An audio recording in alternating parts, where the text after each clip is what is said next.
ఇప్పుడు చిరంజీవి గారు షర్ట్ ఇలా చెయ్యి ఇలా పెడితే చెయ్యి చూడంత రఫ్గా ఉంది ఇలాగా ఒక్కొక్క దానికి ఒక సిగ్నేచర్ మ్యానరిజమ్స్కి వర్బల్ డైలాగ్ ఉంది. డైలాగ్ ఉంది, దీనికి లేదు. సో నేను ఇదే చెప్పాను కళ్యాణ్ గారికి, సార్ మనం ఇన్ని సంవత్సరాలు ఒక మ్యానరిజం చేస్తున్నాము, ఇప్పుడు ఇలా అనగానే ఆడియన్స్ మైండ్లో ఒక డైలాగ్ రావాలి. సో ఆ రకంగా ఉంటుంది, దానికి తగ్గ సిచ్యువేషన్ వస్తుంది, ఆ ఛాలెంజ్ చేసే సిచ్యువేషన్ వస్తుంది సినిమాలో.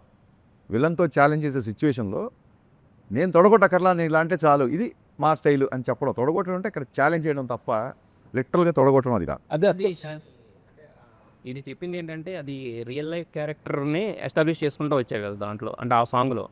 బట్ ఈ సినిమాలో రియల్ లైఫ్తో సంబంధించిన ఏమి లేవంటున్నారు కదా. సో మరి ఈ సినిమాలో అది ఎలా ఫిట్ అవుతుంది ఆ సాంగ్ అనేది? సార్ ఏం లేదు, రియల్ లైఫ్ క్యారెక్టర్ అంటే ఇప్పుడు నాకు కొంచెం తెక్కుంది లెక్కుంది రియల్ లైఫ్ క్యారెక్టర్ అనే చాలామంది ఫీల్ అయ్యారు. కళ్యాణ్ గారు చాలా క్రాంకీగా ఉంటారు, అసలు ఎవరు కదండి. బట్ దానికి ఆయన తీసుకున్న అగ్రెషన్కి ఒక మీనింగ్ ఉంటుందని చెప్పి ఒక లెక్క ఉంది అని చెప్పాం.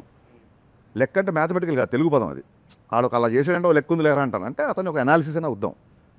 సో ఎప్పటికైనా హీరో వర్షిప్ సినిమాల్లో సూపర్ స్టార్ని హ్యాండిల్ చేస్తున్నప్పుడు ఎక్కడో ఆయన పర్సనల్ టచ్ ఉన్నప్పుడే ఆడియన్స్కి అది ఇష్టపడతారు. ఇప్పుడు నేను ఆకాశం లాంటి ఉరుమొచ్చినా మెరుమొచ్చినా పిడిగొచ్చినా ఇలాగే ఉంటాను అన్నప్పుడు నా మైండ్లో ఉంది ఏంటంటే, ఆ బిఫోర్ ఆయన సినిమాలు కొంచెం డిసప్పాయింట్ చేసే కాబట్టి హిట్ వచ్చినా ఫ్లాప్ వచ్చినా బ్లాక్ బాస్టర్ వచ్చినా నేను ఎప్పుడు నా వ్యక్తిత్వం మారదు, నా స్థితప్రజ్ఞత ఇలాగే ఉంటుంది అనేది నా మైండ్లో రన్ అయిన కంటెంట్. అది టెంపరీ క్లాసెస్ అక్కడే చెప్పాం. సో ఫ్యాషన్ మారుతుంది, స్టైల్ మారదు. మీకు జైలర్ తీసుకుంటే ఆయన క్లైమాక్స్లో కూడా చుట్టేశారు, పెదరాయిలో కూడా చుట్టేసి 25 ఏళ్ళ తర్వాత కూడా ఆయన స్టైల్ అలాగే ఉంది. సో ఒక సూపర్ స్టార్ ఇమేజ్ అటెండ్ చేసిన వాళ్ళకి ఎంతో కొంత పర్సనల్ అలా వచ్చినప్పుడు అంటే యాజ్ అ ఫ్యాన్గా నేను సినిమా చూస్తాను, ఒక ఆడియన్గా చూస్తాను కాబట్టి అది బాగుంటుంది. సినిమాలో ఒక ఉదాత్తమైన కాప్ క్యారెక్టర్, సినిమాలో ప్రతి లైను ఆయన అవరోధాలు వస్తుంటాయి కాబట్టి మెత్తని మగకు మొలిచిన మొలకవు కాదు నువ్వు బండరాలు అంటే ఇక్కడ విలన్స్.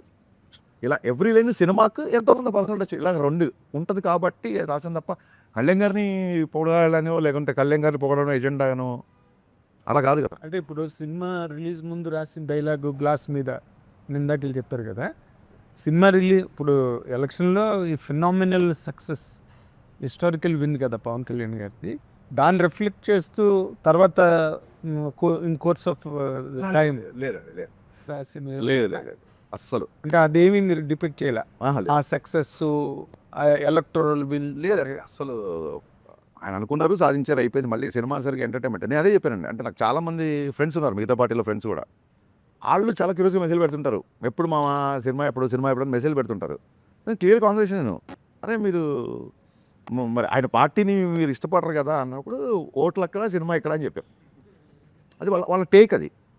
సో అలాంటి వాళ్ళు వచ్చి కూర్చున్నప్పుడు వాళ్ళు కూడా నచ్చాలి కదా. ఇప్పుడు ఇది వ్యాపారం సార్, సినిమా మనం ఎంత కళాదృష్టితో చూసినా ఏం చేసినా end of the day cinema అనేది బిజినెస్ చేసేవాడు నేను నీకే ఇస్తాను సరుకు, నీకు ఇవ్వను, నువ్వు రావాల్సిన నా దగ్గరికి అని ఎవడంటారు చెప్పండి. So I don't want that kind of things. అందుకే అది క్లియర్గా అది కాదు, it is not my sense.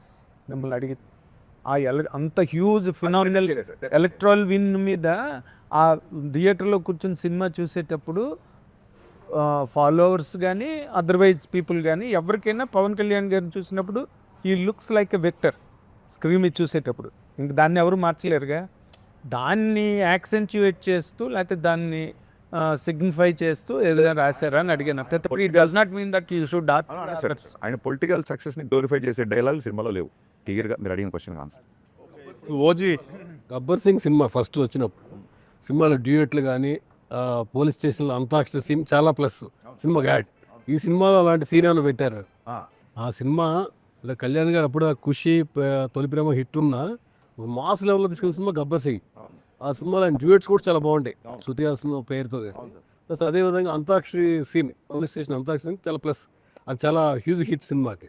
ఈ దీంట్లో రిపీట్ చేశారు అట్లాంటిది మళ్ళీ. సార్ అది ఏంటంటే ఆ సినిమా చేసినప్పుడు ఇప్పుడు తొలి ప్రేమ ఆయన ఫస్ట్ బ్లాక్ బాస్టర్ ఇండస్ట్రీ. తొలి ప్రేమ బద్రి, తొలి ప్రేమలో లవ్ కాన్ఫ్లిక్ట్, బద్రీలో కూడా లవ్ కాన్ఫ్లిక్టే, ఖుషీలో లవ్ కాన్ఫ్లిక్టే. ఎప్పుడు నేల మీదకి వచ్చి రోడ్డు మీదకి వచ్చి ఒక విలన్ని ఛాలెంజ్ చేసేంత, అంటే అందులో కొంచెం యాక్షన్ ఉన్నా సరే ఒక విలన్తో కాన్ఫ్లిక్ట్ లేదు అప్పటివరకు సినిమాల్లో. సో నేను గబ్బర్ సింగ్ చేసేప్పుడు ఆయనకు అదే చెప్పాను, సార్ మీరు అసలు కత్తి పట్టుకోవాలి ఇప్పటివరకు. ఆయన ఫేవరెట్ కటాన ఉరిగా పట్టుకుంటారు తప్ప మీరు కత్తులు. గబ్బర్ సింగ్ టీజర్ చూస్తే ఫస్ట్ టైం 2 కత్తులతో ఒక సార్ కొంచెం అంటే మీకు ఈసీ సెంటర్స్లో భయంకరమైన ఫ్యాన్స్ ఉంటారు సార్. కొంచెం మనం ఒక విలన్ కాన్ఫ్లిక్ట్ కథగా వెళ్తున్నాం, దీంట్లో కొంచెం మాసీగా ఉంటుంది. అలాగా ఆయన అలా చూడాలి అన్న యాంగిల్లో చేసిన సినిమా అది. అప్పుడు తెలీదు ఆ డైలాగ్ అంత వైరల్ అవుతానో లేకపోతే అంతాక్షరి అంత పెద్దగా అవుతుందనో అప్పుడు ఎక్స్పెక్ట్ చేయలేదు. ఆ తర్వాత చూస్తే అంటే ఇప్పుడు కొంతమంది సక్సెస్ఫుల్ ఫాలో అవుతారు, అది వాళ్ళ నమ్మకం. నేను ఎక్కడ మళ్ళీ అంతాక్షరి అంటే ఎపిసోడ్ ఏ సినిమాలో పెట్టలేదు సినిమాలు చేసిన తర్వాత. అదేంటంటే ఆర్గానిక్గా స్క్రిప్ట్ డిమాండ్ చేసినప్పుడు వస్తేనే బాగా కూర్చుంటుంది, లేకపోతే ఇరిటేట్ చేస్తాం. ఆ అంతకుముందు ఫ్లేవర్ కూడా అది కనుక సెట్ అవ్వకపోతే అంతకుముందు ఫ్లేవర్ కూడా మళ్ళీ అలా ట్రై చేసాడరా అంటారు. సో అది డోంట్ వాంట్ దట్ అని చెప్పి నేను దాన్ని ఇప్పటివరకు ఎక్కడ పెట్టలా.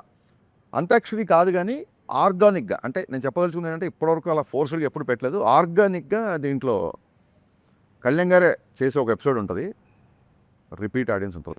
రిలేటెడ్గా ఉంటుందా లేకపోతే అది మీరు చూడండి, అది అది అది వెండి తర